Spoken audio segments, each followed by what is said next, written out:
ప్రార్థన చేసుకుంటాం. తండ్రి, యేసునామమున మరొకసారి ప్రార్థన కోరుతున్నాం. కొత్తమైన ఆరాధించుకోవడానికి కృపను బట్టి మీకు వందనాలు. వాళ్ళు పాల్పొందిన కదా వాట్సాప్లో మమ్మల్ని మేము పరీక్షించుకొని సరి చేసుకొని లోకంలో వాళ్ళు పాల్పొందడానికి కృప దయచేయండి. చదువుకునే లేఖన భావం ద్వారా మాతో మాట్లాడు. మెల్లడి స్వరాన్ని వినిపించు. వాక్యం వెళ్ళేందుకు గెలుగు మాలో తీసుకుంటాను. పాపకి రక్షణ విశ్వాస ఎదుగుదల ముందుకు నడిచే కార్యక్రమం నడిపి సంరక్షితాన్ని మీరు నాకు అనుగ్రహించి మీరు మయం పొందాలి. యేసునామమున స్తుతించి ప్రార్థిస్తున్నాం తండ్రి. ఆది కాండము 6వ అధ్యాయం మొదటి 7 వచనాలు మార్చి చదువుతున్నాం. నరుడు భూమి మీద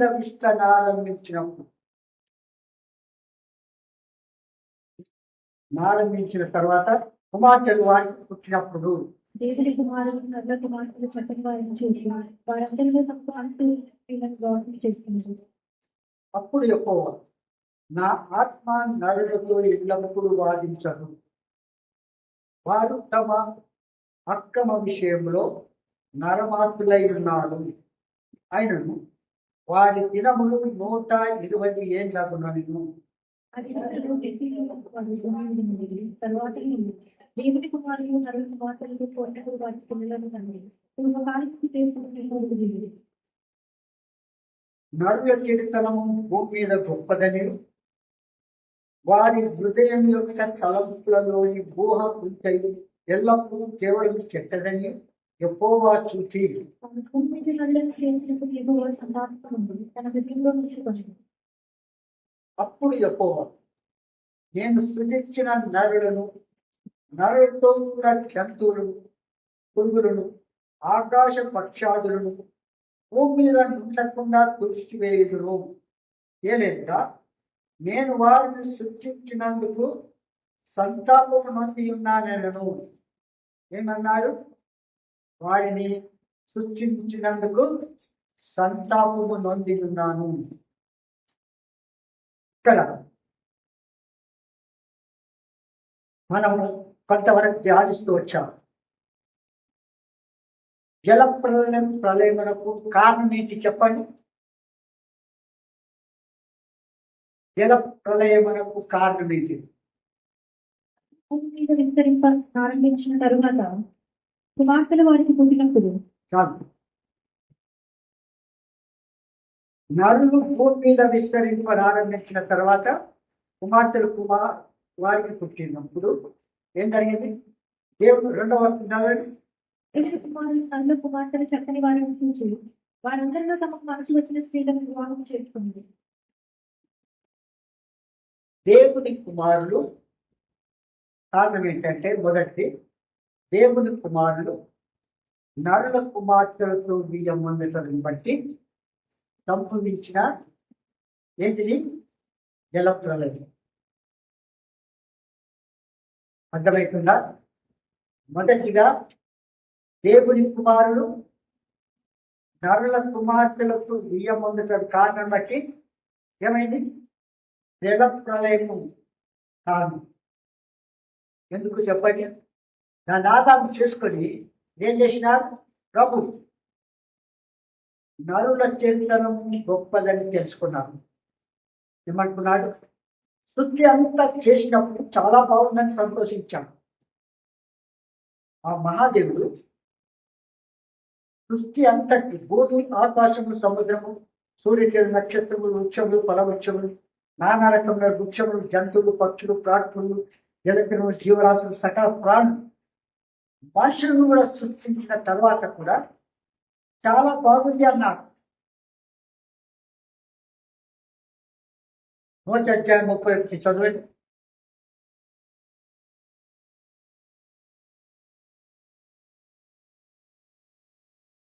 చాలా మంచిదిగా ఉండేను. అంతమైన ఉదయంలో కలుగగా ఆరోగ్యమైన ఆలోచించండి. అది ఎంతవరకు చేసింది? లోకమును ముంచేసేంత వరకు తీసుకుపోయింది. అవునా? అది తర్వాత మొదటిగా పాపం చేసినాడు. అవునా? రెండవది, పాపం యొక్క ఫలితము తీర్పు ఏంటిది? తప్పకుండా జరుగుతుంది. పాపానికి వచ్చే శిక్ష మరణం. మరణం తప్పించుకుంటామా మనం? ఎన్నడూ ఏ మానవుడు తప్పించుకోలేదు. ఏమంటారు? తప్పించుకోలేదు. దేవుడు ఎంతగా ప్రేమ ఉన్నాడో అంత న్యాయవంతులు కూడా. మనం పాపము చేస్తే క్రైస్తవులము పాపము చేస్తే ఆయన అన్యాయం తీర్పు తీస్తారా? ఏమన్నా? క్రైస్తవులము ఆయన్ని నమ్ముకున్నాను, ఆయన్ని భజన చేస్తున్నాను, ఆయన్ని ఆరాధన చేస్తున్నాను అని చెప్పినంత మాత్రాన ఆయన ఓట్లు చేస్తారా? అన్యాయం తీర్పు తీస్తారా? 10 మంది కమిటీలు సిద్ధపడ్డారు. వాళ్ళు దేవుణ్ణి నమ్ముకున్నారు కదా 10 మంది కూడా. అవునా కాదు? ఆ దేవుణ్ణి నమ్ముకున్నప్పుడు అందరినీ తీసుకోవచ్చు కదా. 5 మందిని ఎందుకు ఇచ్చిపెట్టి? ఏమంట? అన్యాయం తీర్చేవాడు అర్థమైందిగా న్యాయవాడు. కనుక ప్రేమను బట్టి నోవు దినములలో 150 అంతకుముందు ఎక్కువ సంవత్సరాలు ఉండే 150 సంవత్సరాలకు ఫాస్ట్గా ఏం చేసినాడు? ఫుల్ స్టాప్ వేసినాడు. తర్వాత మళ్ళీ మార్చేసినాడు. అయితే నోహు ద్వారా నోహుతో దేవుడు ఏదైతే ఆజ్ఞాపించినాడో నోహు అన్నిటికీ లోబడ్డాడు. దేవుడు ఏదైతే చెప్తున్నాడో అది పూర్తిగా తప్పకుండా పాటించాడు. ప్రపంచమంతలోకి వెళ్ళి అన్ని దేశాల్లో వాళ్ళు ఉన్న అందరూ రకరకాల ఏదైతే ఆదాయం చేస్తారా లేదా? అయ్యో కొన్ని దేశాలు అయితే బ్యానర్స్ పట్టుకొని వారి పాటలు పాడుకుంటూ Jesus single love of the God అనుకుంటే కదా. అట్లా మన దగ్గరనే కాదు, అన్ని దేశాలు సువార్త ప్రకటించుకుంటూ వెళ్తారు.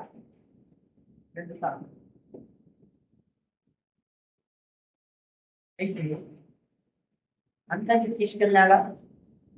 లోకానికి అందరు వెళ్తారా?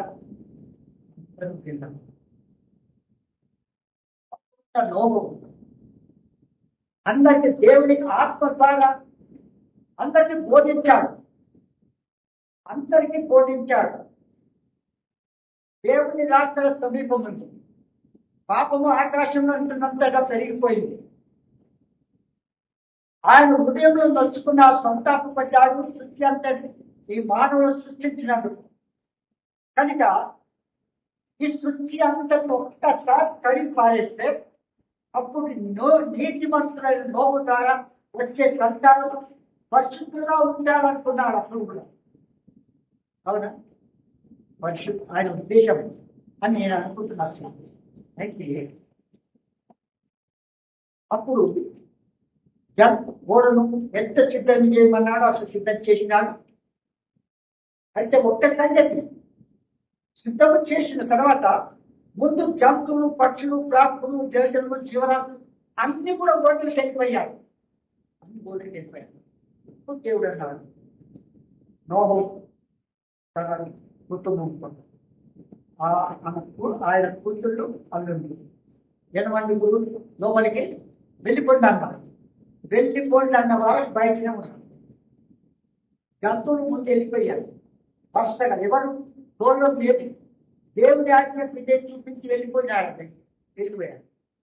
అప్పుడు వీళ్ళకి చెప్తే వీళ్ళు వెళ్ళిపోయినారు. వెళ్ళిపోయిన తర్వాత ఆ గోడ ఆ దేవుడు మూసేశాడు.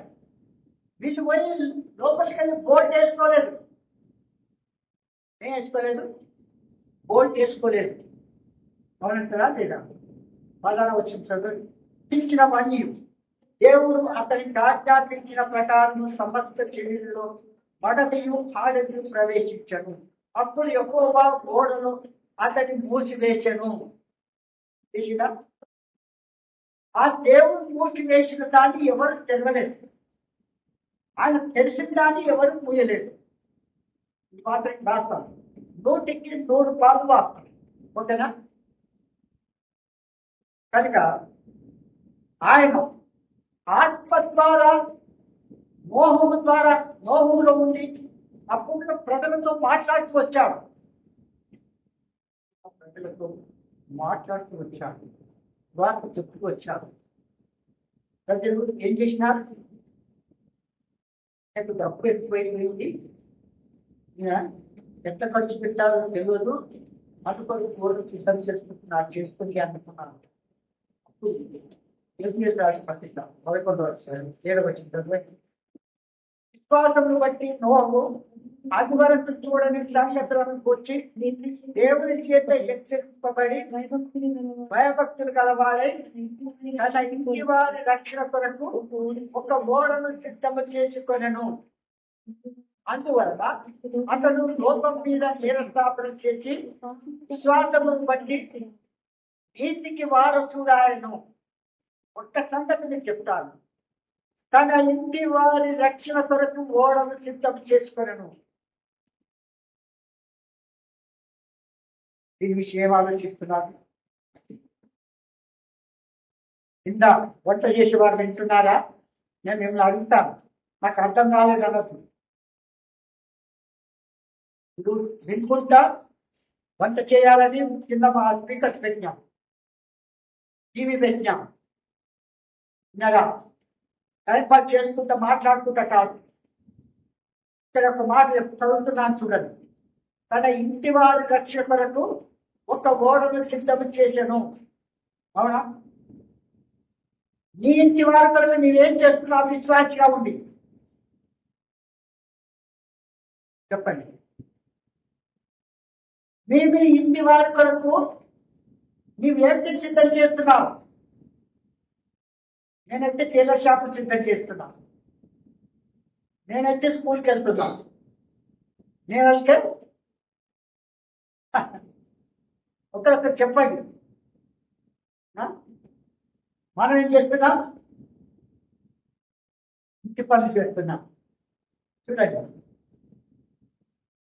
నోహు ఏ విధంగా తన ఇంటి వారి రక్షణ కొరకు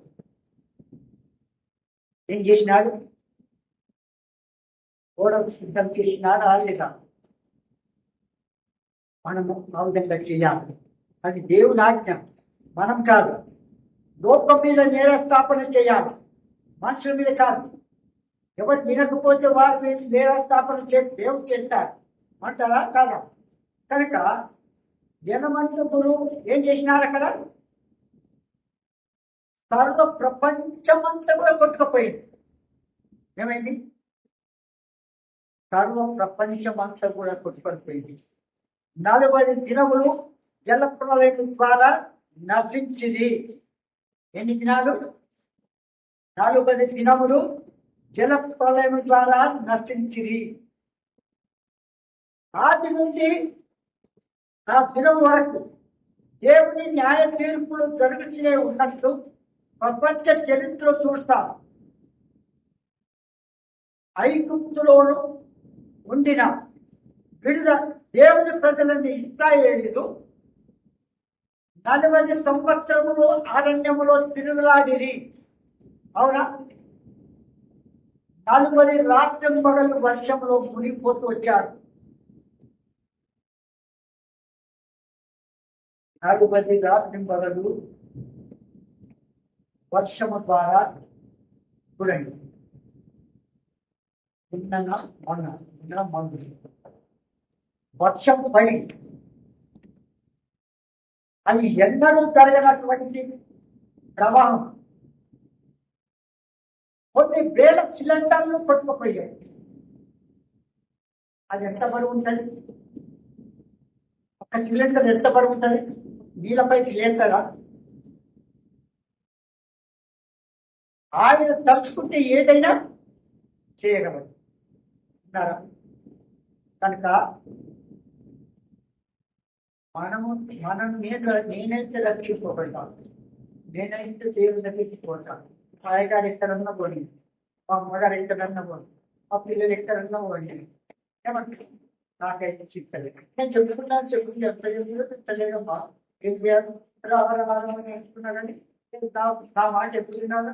ఆయన సంపాదించగలంతా ఆయన అట్లా అంటారు. ఏమంటే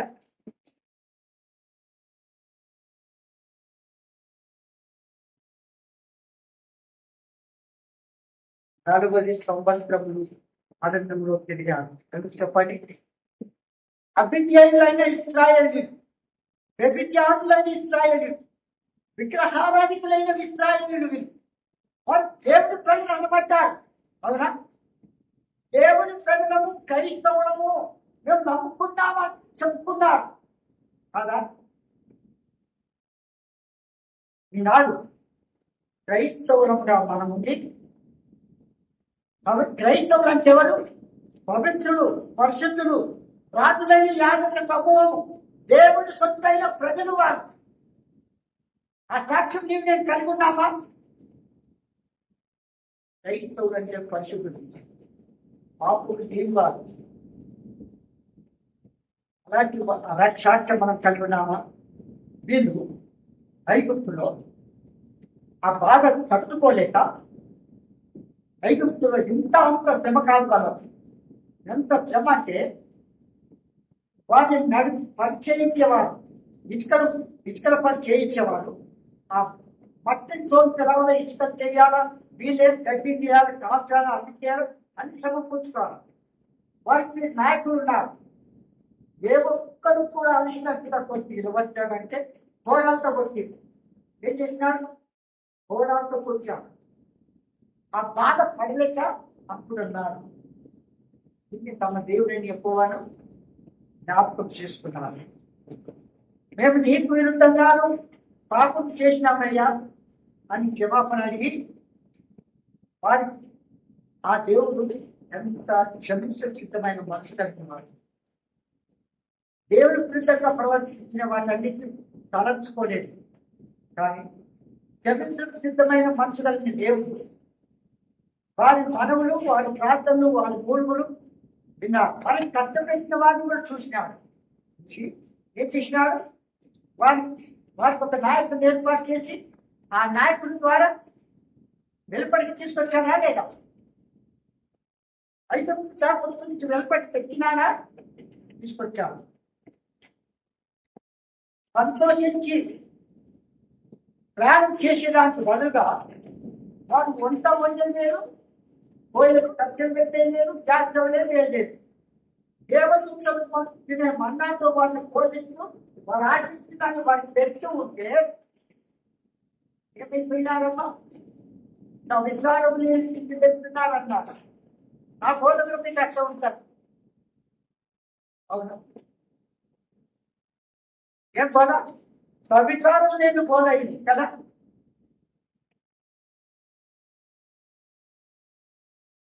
అది ఆలోచించి దేవుడు నమ్మదగిన వాడు.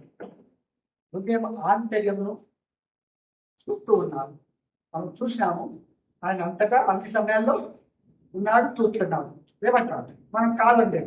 ఈ 40 రాత్రి మొదలు అరణ్యంలో తిరిగాడు. సంఖ్యాకాండము 14:34. దేశమును సంచరించి చూసిన 40 దినముల లెక్క ప్రకారము దినమునకు 1 సంవత్సరము చొప్పున 40 సంవత్సరములు మీ దోష శిక్షను భరించి నేను మిమ్మల్ని రోసివేసినట్టు తెలుసుకుందురు. చూసావా? 40 సంవత్సరములు మీ దోష శిక్షను భరించి నేను మిమ్మల్ని రోసివేసినట్టు తెలుసుకుందురు. అవునా? వాస్తవేనా? ఆ దేశము సంచరించి చూచిటకై మోసే చేత పంపబడిన తిరిగి వచ్చి ఏం చేసినారంటే 12 గోత్రముల వారు ఒక గోత్రానికి ఒక వ్యక్తిని, ఆ పెద్దలైన వారిని, మంచి జ్ఞానవంతులను, యోగ్యులైన వారిని ఏర్పాటు చేసుకున్నారు.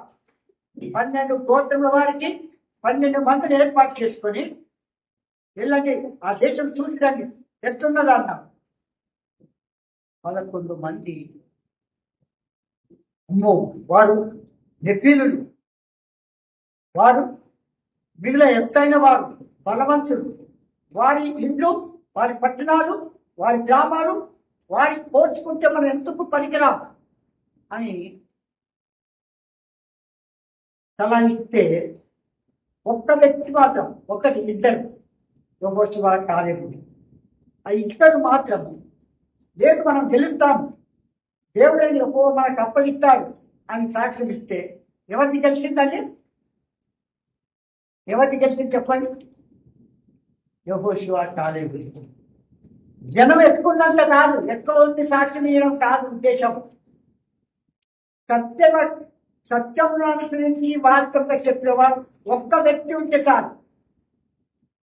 అంట సదాశివపేటలో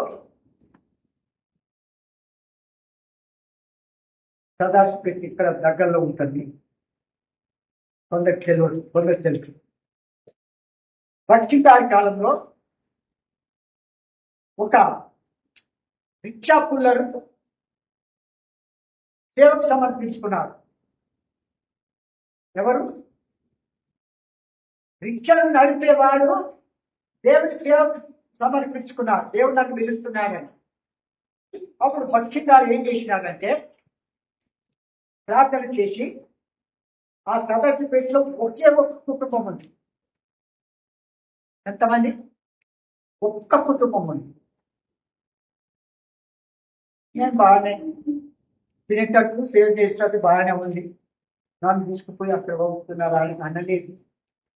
ఈ రిక్షా పిల్లలు పోయి ఆ సదస్సు పరిచర్య ఒక్కడి ద్వారా తయారు చేసినారు. ఇప్పుడు ఎంతమంది ఉన్నారు?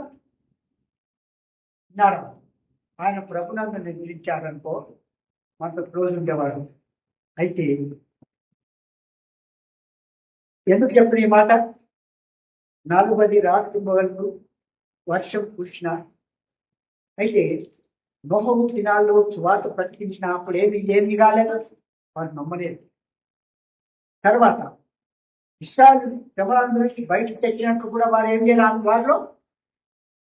వారిలో అనేకులు తిరుగుబాటు చేశారు, తనుక్కున్నారు, తప్పులు పట్టారు, నేరం పొందారు, విగ్రహారధికులు అయిపోయారు, వ్యభిచారులు అయిపోయారు. ఎవరు వీళ్ళు?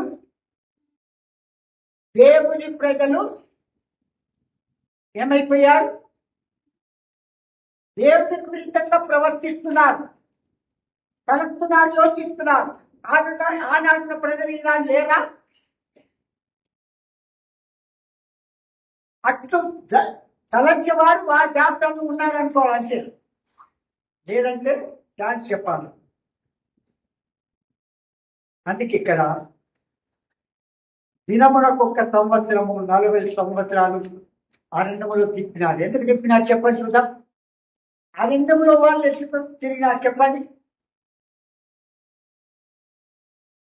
అరణ్యంలో తిరిగిన ఈ ఇశ్రాయేలీయులకు వారి హృదయాల్లో ఐగుప్తు లక్షణాలు పోలేదు.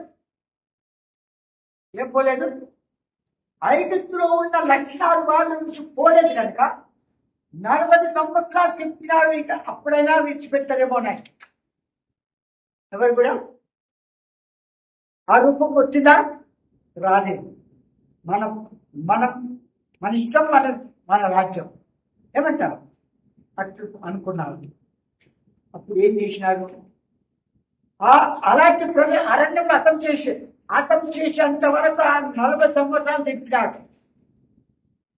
ఎవరైతే తిరుగుబాటు చేసినారో, ఎవరైతే సనుక్కున్నారో, ఎవరైతే తప్పులు పట్టారో, ఎవరైతే నేరం వేసినారో, ఎవరైతే వ్యభిచారులు అయ్యారో, ఎవరైతే విగ్రహారాధికులు అయ్యారో, దేవుని విరుద్ధంగా తలంచి యోచించి క్రియ చేసినారో అట్టి వారు చనిపోయేంత వరకు 40 సంవత్సరాలు అరణ్యంలో తిప్పినారు. ఒక్క గోత్రం మాత్రం, శేషం మాత్రం మిగిలింది. బయటికి వారికి ప్రయాణమైపోతున్నారు. ఆ శేషంలో అన్ని వేల మందిలో శేషం మాత్రం మిగిలింది. ఇప్పుడు మన దగ్గరికి 200 మంది దాకా వచ్చేవారు. ఎంత? 100-200 మంది వరకు వచ్చేవారు. ఇప్పుడు ఏమైనా ఎంతమంది మిగిలింది? శేషం. అంతేనా? ఎందుకు చెప్పండి? పొట్టు సంచి నిండా ఉంటే గట్టి కింద ఒక్కటి ఉంటే ఏది లాభం? ఏ లాభం? ఇది చెప్తున్నాను. ఒకటి ఏంటంటే,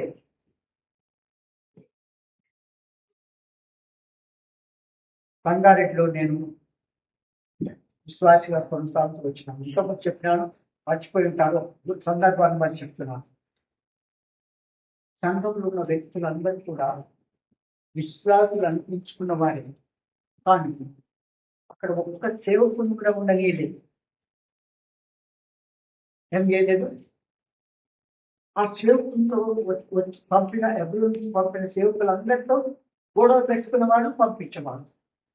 ఆ గొడవలు పెట్టుకున్నప్పుడు పంపించినప్పుడు నేను మా కుటుంబం ఉండేది కాదు.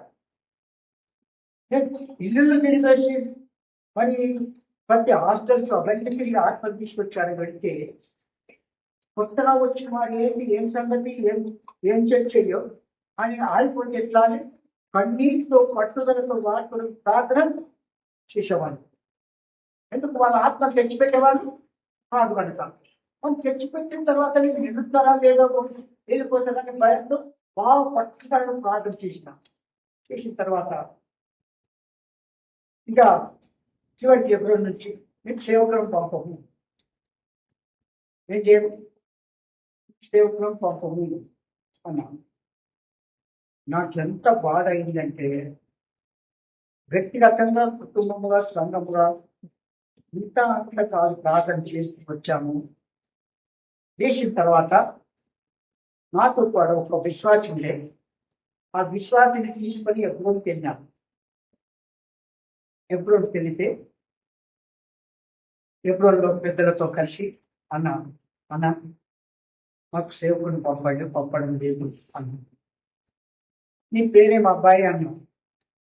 నా పేరు శత్రక్ అనగానే, శత్రక్, నీవు మేము పంపిన సేవకులను చూసుకుంటానంటే పంపిస్తాం. ఏమన్నారు? నీవు చూసుకుంటానంటే పంపిస్తామంటే వాళ్ళ ఏడు వచ్చారు, వాళ్ళ అక్కలన్నీ కూడా మనం బాధ్యత తీసుకోవాలి. నేను చూసుకుంటానన్నా, మీరు పంపాను. ఇక్కడ యవనస్తులను పంపించాను. ఎంత సేవ చేసినారంటే, అంత యవనస్తులు కదా మంచి సేవ చేసినారు. ఆ యవనస్తులు 3 నెలలు మా దగ్గర టిఫిన్, మధ్యాహ్నం, సాయంత్రం భోజనం చేయాలి, స్వార్థ ప్రకటించాలా, ఆత్మను తెచ్చిపెట్టాలి, సంఘం విస్తరిస్తూ ఉంది. అప్పుడు బాధ్యత నాకు అప్పగించినాక వారు ఏమంటారు తెలుసా? నాకు అకౌంట్స్ నాకు అప్పగించు. అప్పుడు ఎంతకంత ఇచ్చేపెట్టు, ఎంతంత ఖర్చు పెట్టు, ఎంతకంత పెట్టు. వాళ్ళు ఉన్నప్పుడు ఏమో కంట్రోల్ చేసిండు. నా దగ్గరికి వచ్చేవాళ్ళు కదా, నాకు ఇట్లు ఆ పెద్దలు చూడండి ఎట్లా ఉండదు. ఎందుకు చెప్పింది కథ? ఈ లక్షణాలు కలిగిన వారందరూ కథమయ్యే వరకు ఆ 40 సంవత్సరాలందరూ కూడా తిరుగుతూ వచ్చింది. అతను ఆయన పోయిన తర్వాత శేషం మిగిలింది. ఆ శేషం వెళుతూ ఉండగా అప్పుడు చాలా పెద్ద భయం. వెనుక నుంచి మరో రథములు, కొత్త రథంలో తయారు చేసుకొని వారు పరిగెత్తుతున్నారు. వీళ్ళు ప్రజలు వెళ్ళిపోతున్నారని చెప్పేసి వారు రథంలో స్పీడ్తో వచ్చి వాళ్ళు దగ్గరకు వచ్చి చూసేవారికి అయ్యో ఐగుప్తీయులు వస్తున్నారని వీళ్ళు కూడా పరిగెత్తడం మొదలుపెట్టినారు. అందులో పెద్దవాళ్ళు నాయకులు ఏమన్నారు తెలుసా? మమ్మల్ని చంపడానికి తీసుకొచ్చినావు ఇక్కడికి, మమ్మల్ని చంపడానికి ఇక్కడికి తీసుకొచ్చావా అని మోస మీద ఆలోచిస్తున్నారు. మీరు దేవుడి మహిమ చూస్తారు, మీరేం భయపడకండి అన్నారు సేవకుడు. అప్పుడు ప్రార్థన చేసి కళ్ళు పైకి పెట్టి ప్రార్థన చేసి, ప్రభా నువ్వు సజీవమైన నిజమైన దేవుడివే, గుర్తించడానికి సముద్రం పాస్ చేయమన్నావు. వెంటనే నీతో ఉన్న కర్రను ఆపిన వెంటనే ఏం జరిగింది? సముద్రము గోడ వలె. ఎందుకు చెప్తున్నానంటే, ఇక్కడ 40 సంవత్సరాలు తిరిగిన కారణమే 11 దినాలుగా వెళ్ళిపోవచ్చు. ఇది ప్రయాణము ఎన్ని దినాలు? 11 దినాల్లో వాళ్ళు ఇజ్రాయెల్ కంటికి రావచ్చు. వాళ్ళు ఐగుప్తు నుంచి శాఖబేలం నేను పోయినా చూశాను, ఆ ఇడాదంతా చూసుకుంటాను. అప్పుడు ఈ బైబిల్ ఎట్లుందో ఇప్పటికీ 5 పుస్తకాలు. ఒక్క చెట్టు అమ్మ ఎంత ఏదైనా ఒక చెట్టు ఉంటే ఎంత బతుకుతుందో అనుకున్నాం. అయితే కనుక అప్పుడు ఆ శేషమును వాగ్దాన దేశానికి పంపించాడు. ఫరో వారి రథములను ఏం చేసినాడు? సముద్రంలో రాత్రి వలె అడుగంటున్నట్టుగా చేసి అర్థం చేసినాడు. ఉన్నాడా? ఇంకా మన మీద తిరుగుబాటు చేసేవాడు, దేవుడి ప్రజలను మరి హింసించేవాడు, దేవుడి ప్రజలను నష్టపెట్టేవాడు. ఏం చేస్తాడు దేవుడు? వారి పక్షంగా తన ప్రజల పక్షంగా ఆయన యుద్ధము చేస్తాడు. కనుక ఒకటి మాత్రం తెలుసుకోవాలి, ఇక్కడ ప్రధానత్వమును నిలుపుకొనక తమ నివాస స్థలమును విడిచి దేవదూతలు మహాదినము జరుగు తీర్పు వరకు కఠిన చీకట్లో బంధించినారు. వాళ్ళను ఎక్కడ బంధించారు? కఠినమైన చీకట్లో బంధించినారు. మహాదినము జరుగు తీర్పు వరకు కఠిన చీకట్లో బంధించినారు. యోధా పత్రిక 6వ అధ్యాయం 6వ వచనం చదవండి. మరియు తమ ప్రధానత్వమును నిలుపుకొనక తమ నివాస స్థలమును విడిచిన దేవదూతలను మహాదినమున జరుగు తీర్పు వరకు కటిక చీకటిలో నిత్య పాశములతో ఆయన బంధించి భద్రము చేసెను. చూడండి ఎంత అర్థమైందా మీకు? పరలోకములో దేవుని దూతలు సైతము పాపము చేస్తే వారిని బంధించి పెట్టాడు. మళ్ళీ అన్నమాట తమ నిలుపుకొనక 6వ వచనం. తమ నివాస స్థలమును విడిచిన దేవదూతలను మహాదినమున జరుగు తీర్పు వరకు తమ నివాస స్థలమును విడిచిన దేవదూతలను మహాదినమున జరుగు తీర్పు వరకు తమ నివాస స్థలమును విడిచిన దేవదూతలు ఎవరు? వీళ్ళు తను ఉంచిన స్థలంలో ఉండలేదు వీళ్ళు. అర్థమైందా? ఈనాడు మనం ఎక్కడున్నాము? మనం ఎక్కడున్నాం? ఉంచిన స్థలంలో ఉంటున్నామా? ఒక్కదానా ఉన్నాయో అది చేకురాలు పెద్దలు కనుక తమ నివాస స్థలమును విడిచిన దేవదూతలను ఏం చేసినాడు? మహాదినము జరుగు తీర్పు వరకు ఏం చేసినాడు? వాటిని కటిక చీకట్లో నిత్య పాశములో ఆయన బంధించి భద్రం చేసినాడు. దేవదూతలను తప్పు చేసే అన్యాయం తీర్పు తీర్చేవాడు ఆయన ఎన్నటికీ కాడు. కనుక పరిశీలనానుసారులైన సొదొమ కాపురస్తులు నిత్య దండను అనుభవించకు గాను దృష్టాంతంగా ఉంచబడి 7వ వచనం. ఆ ప్రకారముగానే చూడండి, ఆ ప్రకారముగానే సొదొమ గొమొరలను వాటి చుట్టుపట్లనున్న పట్టణములను వీరి వలనే వ్యభిచారము చేయుచు పరశరీరానుసారులైనందున నిత్యాగ్ని దండన అనుభవించుచు దృష్టాంతముగా ఉంచబడెను. ఏం చేసినారు? చూడండి, ఏం పాపం చేసినారు? అంత కఠినంగా బోధిస్తారా? వ్యభిచారం చేస్తారు? నువ్వు చేస్తావా? ఇక్కడ వాళ్ళు అట్లా ఎవరు చేయరు. అట్లాంటి కాదు. ఏమంటే అట్లాంటి కాదు, అందరు పరిశుద్ధులు కదా. అవునా? ఒక సంగతి మీకు తెలియజేస్తాను. దేవుడు చేయకూడదని చెప్పిన పనిని మీరు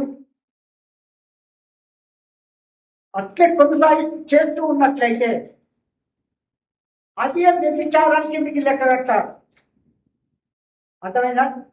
ఒక్క పాపము దేవుడు వద్దన్న పని చేస్తూ ఉంటే చూడండి, దేవుడు భాష ఎలా ఉంటుందంటే వారు వ్యభిచారులేని, రాళ్లతో వ్యభిచారులేని, విగ్రహాలతో వ్యభిచారులేని అని అంటారు. విగ్రహాలతో వ్యభిచారం చేస్తారా? అర్థం చేసుకోవాలా, బుద్ధి ఉండాలా. తెలియకపోతే ఉన్నారా? ఇదివరకు చెప్పినానా?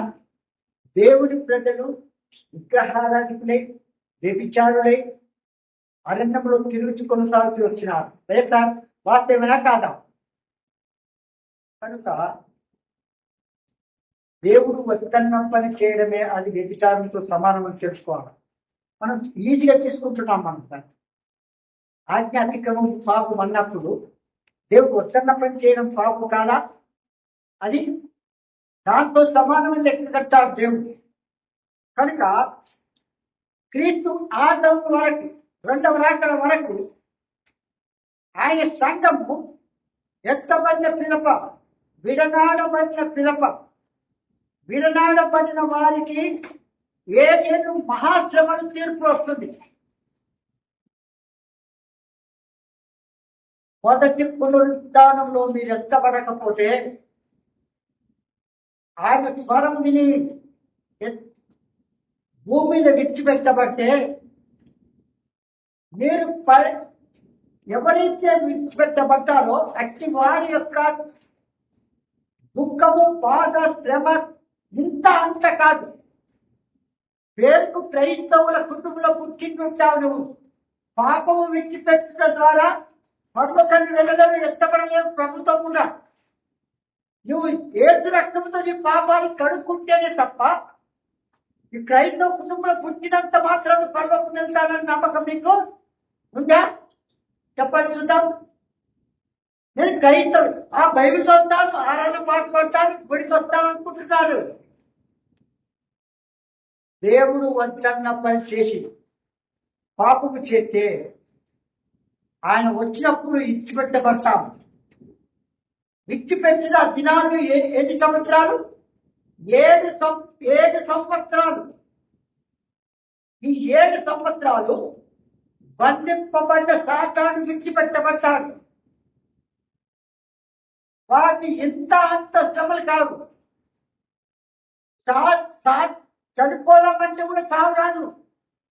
ఏం కాదు, బాధలకు పడలేక సత్తాను అనుకుంటే కూడా సాగు రాదు.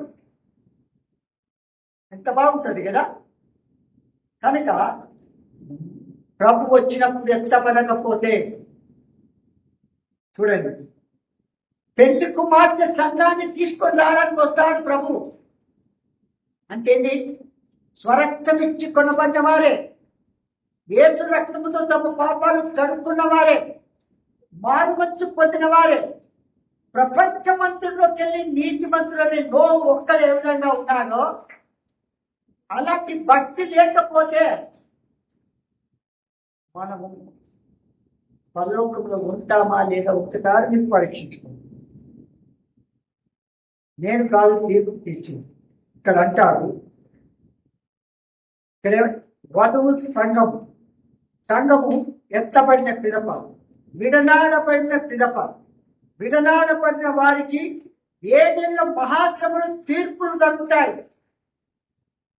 తీర్పులు ప్రకటన 6వ అధ్యాయం నుంచి 18 వరకు చూస్తారు. ఇక్కడ 6వ అధ్యాయం నుంచి 18 వరకు ఆ తీర్పులు, ఆ శ్రమను చూస్తాం. టైం అయిపోతుంది. 3వ పాయింట్ ఒక్కటి మాత్రం చెప్పి క్లోజ్ చేస్తున్నాను. ఏమంటే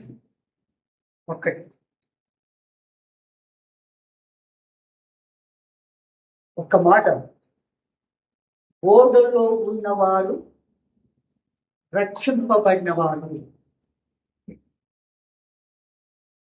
ఓడలో ఉన్నవారు ఎవరు? రక్షింపబడిన వారు.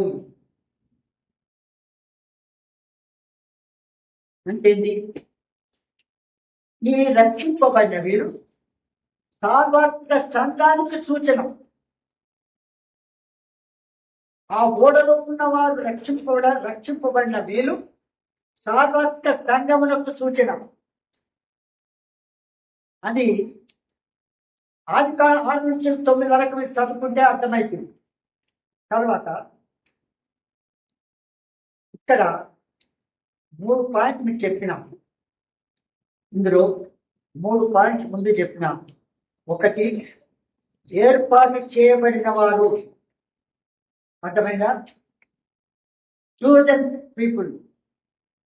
ఏర్పాటు చేయబడిన వారు అంటే తమ పాపములు యేసు రక్తముతో కడుక్కొని పరిశుద్ధులుగా తీర్చబడిన వారు. మన తలంపులు, చూపులు, మాటలు, ఊహలు, ప్లాన్లు కేవలం పరిశుద్ధమైనవిగా ఉండాలా. ఎట్లుండాలా? మన తలంపులు, ఊహలు, ప్లాన్లు, క్రియలు అన్ని కూడా పరిశుద్ధంగా ఉండాలి. అట్లా లేదు తెలుసుకోండి.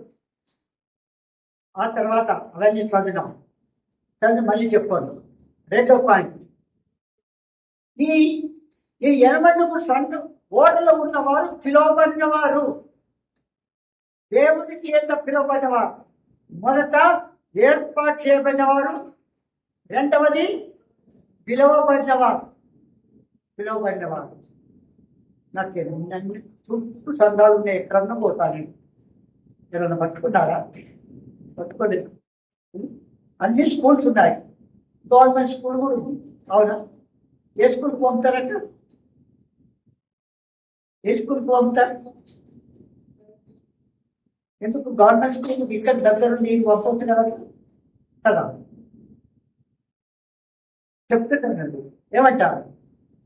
కనుక అన్ని చర్చిలే ఏమంటారు? 3వది,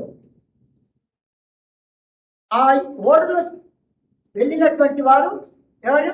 విశ్వాసులుగా చేయబడిన వారు. వీళ్ళు బిలీవర్స్ అంటారు. వీళ్ళని ఏమంటారు ఇంగ్లీష్ లో? బిలీవర్స్. అవునా? విశ్వాసులు అంటారు. ఇంతవరకు చెప్పాను. మళ్ళీ వచ్చి చెప్పండి. నెక్స్ట్ వీక్ టైం అయిపోయింది కనుక నెక్స్ట్ వీక్ చెప్తాను. వచ్చినది. మీరు ప్రత్యేకింపబడిన వారు. ఓడలో ఉన్నవారు ఎలాంటి వారు? ఈ ప్రత్యేకింపబడిన వారి సంగతి నెక్స్ట్ వీక్ చూస్తాం. కనుక దేవుడు మన ముందుకు తీసుకొచ్చిన లేఖనములను పోల్చుకుంటూ మనము లోకంలో ఎలా కొనసాగుతున్నాం, ఎవరిని మెప్పించే భక్తి మనం చేయక్కర్లేదు.